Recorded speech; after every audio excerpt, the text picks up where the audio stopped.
Hey, it's Clay, and this will be a video chart on ticker symbol AAPL Apple. We will take a look at the 30-minute time frame. Not sure what I mean by 30-minute. I do offer an explanation video at that link. Also, from a disclosure standpoint, I should note that I do own Apple in my retirement accounts from the long side, so just keep that in mind.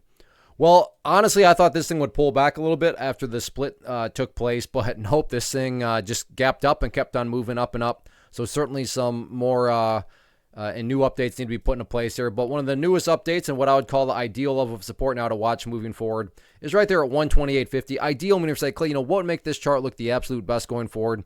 That would be if the price can stay up above 128.50. Now, don't get me wrong. If the price falls below that level, that does not imply the entire chart's destroyed or ruined or anything like that. But yeah, if the price could manage to stay up above that area, that would certainly be a great sign of power moving forward. Taking a step back and looking at all this from the bigger picture point of view, that is where the purple line comes into play, the 50-period simple moving average. Keyword being moving, because as time goes by, that line is going to move itself higher and higher, which is extremely helpful, because how can you gauge the health of today's gap and go in the upper side direction?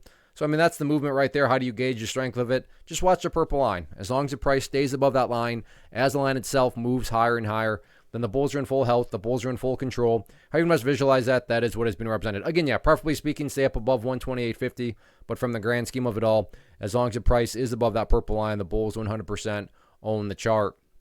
As far as levels of resistance, nothing fancy or complicated here. Just a question and matter of, well, where did the party finally stop today? And that was up there at essentially the 131 mark. So keep an eye on 131 moving forward, but all in all, any angle you look at it, Apple remains in beast mode, and as long as the price keeps on chipping away and building those higher lows and higher highs, that's what matters most.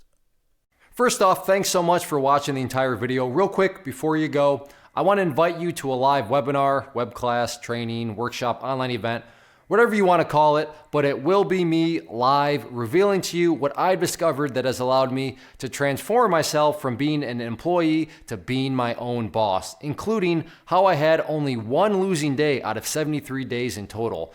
I'm going to cover 3 keys that have helped me unlock profitable consistency within the markets. The first key is super weird, but in a productive type of way. The second key is super awesome because it quite literally is wired into our DNA as humans, making it very easy to use. But in a cruel way, this becomes a pitfall for many traders. I'll explain it all though, including how to avoid the pitfall that it creates for some. And yeah, the third key, when you hear it, sounds way too good to be true, but it's not, and I'll show you how it all works. Then at the end, I open it up for a question and answer session that is, again, totally live. Even if you can't make the live session, please still sign up as it will be recorded, and you can go back and watch the replay that I will send you. Click the image on the screen or click the link down in the description box so you can get the date and time and claim your spot, which I should note is limited due to the fact that this truly is a live event. If you have any questions, let me know. If not, I'll be seeing you soon.